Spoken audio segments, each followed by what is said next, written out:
So it's a few days before Thanksgiving, and it's time to prep my bird.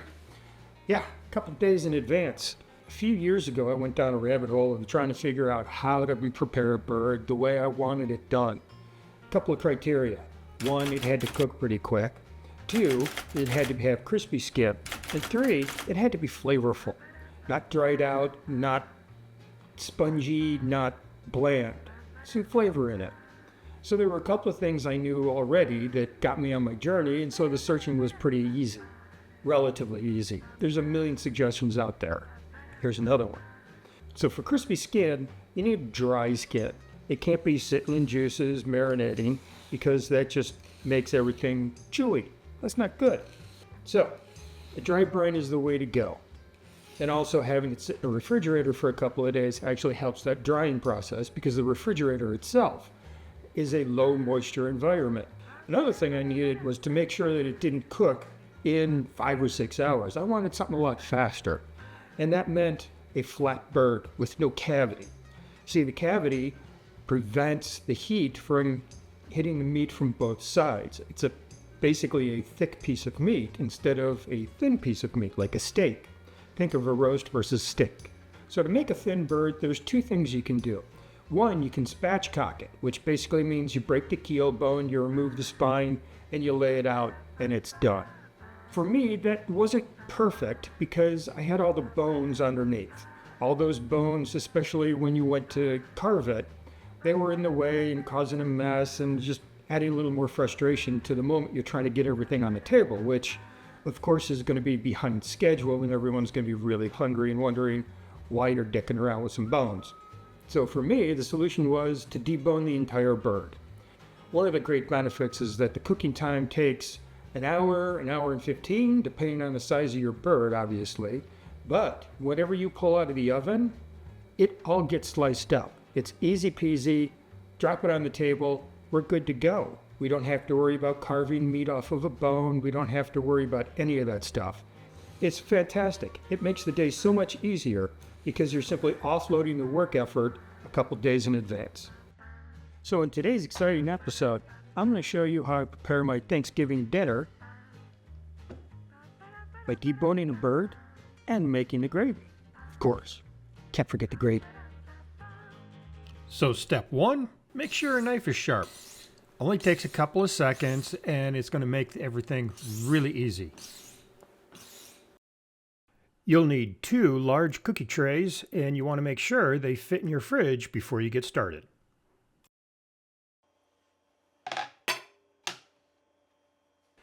So for the classic mirepoix, we're going to start with 1 onion. That's a nice big onion.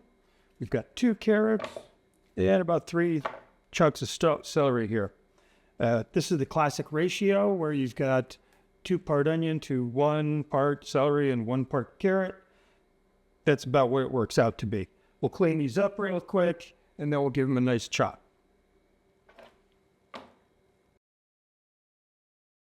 You'll notice I put the garbage into that bowl. That wasn't a mistake. I like using 2 bowls, one to store the chopped stuff and one to hold the garbage. Now I just need to find a second bowl.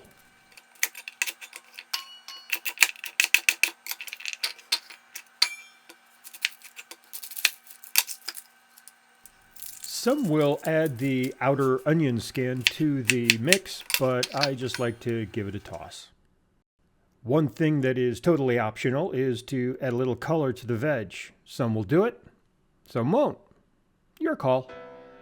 And now on to the main event. First, let's get this into a clean sink so we can open it up safely and cleanly. I can feel there's a lot of liquid in this bag and we don't want to make a mess. We also want to make sure we don't nick the skin accidentally because we want it to be intact as much as possible. Jammed into the cavity is a neck, and we want to throw that into the pot. And on the other side is the bag of giblets, which I think is garbage, so we're going to give that a toss. Also garbage is the pop-up thermometer. These are horrible and should never be used, so gently remove it and toss it. We'll use some paper towels to dry this bird off, and we'll do it throughout the process just to make it easier than dealing with something slippery. All we need is a pair of kitchen shears and a boning knife. With the bird on the breasts, make sure the spine is up and cut right along the center of it. And then we're going to slowly work the knife along the side of the spine, again making sure that skin stays intact as much as possible. Here we're just cutting off the tail because that's pretty pointless. Just take your time, find where the bones are, work the knife down slowly and easily, and before you know it, you'll get all the way down to the rib cage.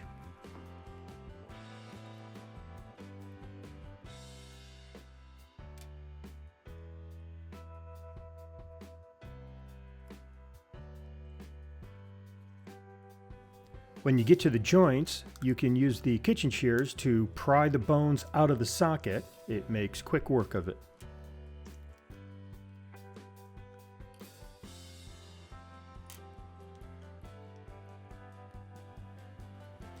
Take your time working down the carcass. It's not too difficult to follow the bones and make sure that everything is intact as much as possible.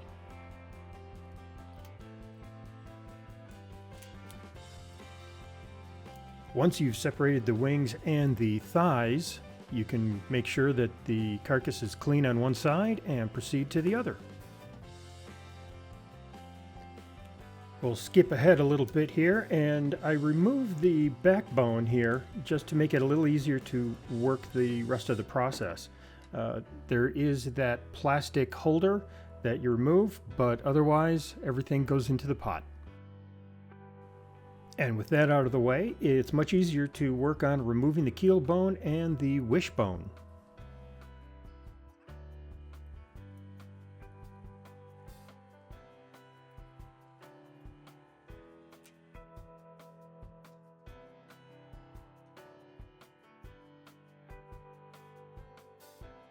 Okay, on to removing the legs and the wings. So what we're going to do is we're going to feel for this bone. We know it goes in this direction, runs this way. So we're just going to very carefully cut down onto the bone. There we go. We're going to scrape down on both sides. We're going to lift it up. So we want to get the knife under. And my finger can go under, so we've got a passageway. Here we go, nicely gentle. Work it slowly up towards the knuckle, good. And then down. So we're going to do the same thing with the drumstick here. And if you'll remember, the drumstick has quite a lot of tendons in it. I actually like to leave those in during the deboning process. I find it easier to remove after it's been cooked. Over to the wings now. I remove the tip first, and then I'll remove the flap. I prefer adding both of these to the stock pot. There we go, nice and easy. Find that joint. Couple of strokes. It comes free. Same thing with the leg. We just have to find this. There's a bone here and a bone here. There's a joint where my thumb is. Just have to find it, cut down along it, and it'll be free.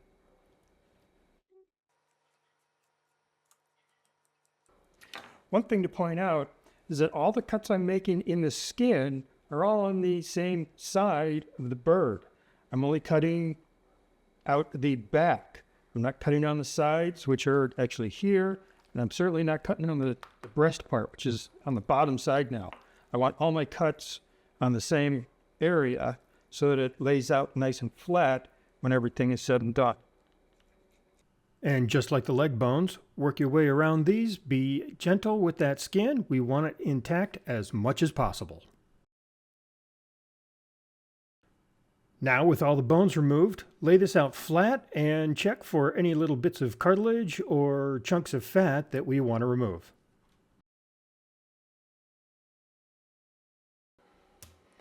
All right, now we can clearly tell the dark meat from the white meat. We'll cut along this area. If we stretch it out like this, we'll figure out where the center of it is so that each side gets as much skin as it can. Keep the breasts together. And with that separated, we can do some seasoning. We're going to get these on the sheet trays, and it's still too big.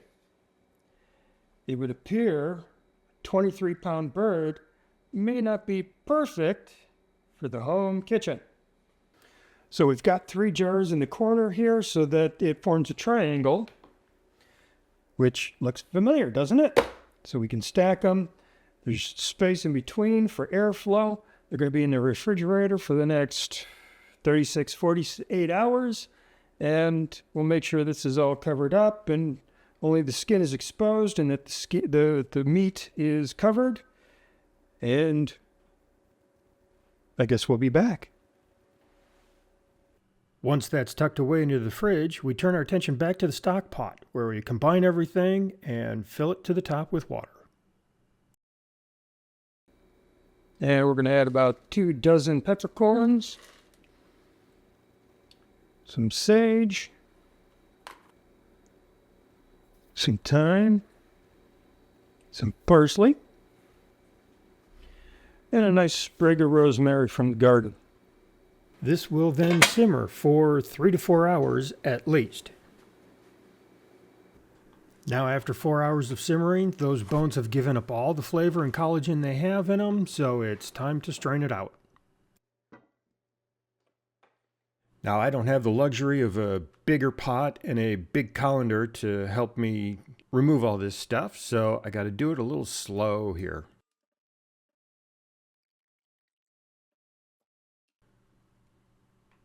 But once I've gotten all the solids out, we need to chill this down pretty quick so we get an ice bath going. And here, the shop supervisor has stepped in to teach me a little lesson on how to chill things even faster. Apparently, spinning the bowl drops the temperature that much quicker. 6 liters and a bit. That should be enough for 5 people. Into the fridge overnight. And with the magic of videography, it's now overnight and time to remove that fat. And I'm doing that for 2 reasons. First, we have so much flavor packed into this stock that we don't need it. And second, we can use this schmaltz to cook other foods down the road. You'll notice I'm putting it in a deli container, and we can pop a lid on it and drop it in the freezer until we need it. So this is not a practice run. This is actually Thanksgiving, so the footage may be a little short. The first thing we're going to do is reduce that stock. All right, we are ready. This is going to go into the oven at 400 degrees for a little over an hour. Got a remote controlled probe thermometer I'm going to put in the breast. I only have 1 of them, so I'm going to have to just keep an eye on this separately. But again, should take about a little over an hour, hour 15 maybe, depends on the size of this bird, but there's nothing really else we have to do to it. About halfway through the cooking process, I will spin these just to make sure everything is balanced out. Turkey is done at 165 Fahrenheit, so pull it when it hits 160 and carryover will finish it off. I check these with a probe thermometer and the breasts will be done shortly afterwards. And now that the white meat has been sitting and has rested properly, it's time to slice everything up. The tenderloin did get stuck to the pan, but we just have to come back and get it. And of course, those little bits, those are chef's treats. The drippings from both pans will go right into the stock and add additional flavor. And with everything done, it's now time to slice and serve. As I mentioned, this was actual Thanksgiving, so there was a lot of feet in the kitchen bouncing off each other, and the camera rig was really causing a problem for everyone, so my footage is limited. Needless to say, the bird was so big that I had 2 serving platters, one for white and one for dark. Everyone was happy. And by the end of the day, stuffed to the gills. Well, friends, it's a couple days after Thanksgiving, and I thought I'd sneak out and have some dinner in the shop while the shop supervisor gets the house ready for Christmas. So I was literally filming on Thanksgiving and wasn't able to show you everything that we had going on, but just as a review, I've got the dark meat and the light, of course. I've got homemade creamed corn, much better from whatever you've ever had. I've got cornbread dressing, which as a northerner, I really dig this stuff. It's fantastic. I've got the green bean casserole that everyone knows. I've got mashed potatoes and of course that great gravy. And we've got some sweet and tart cranberry sauce, which is phenomenal. Me and the shop supervisor, we both had our own recipes. We happened to mix them together one year and boom, it's amazing. It's a party in your mouth. So I hope this video inspired you to put a little effort into your turkey that you haven't done before. I will warn you, it is a labor of love. I think all told, including filming, it took me about 2 hours to prep that bird. But I will say, that was a 23-pound bird. So if you work on a chicken or something for some practice, it's going to take a lot less time. It's going to be a lot easier to get ready for it. I hope you enjoy your Thanksgiving. I hope you consider this meal. If you have any questions about what you've seen or what's on my plate, you give me a shout and let me know. I'll get back to you. Otherwise, happy holidays. So good. Nom nom nom.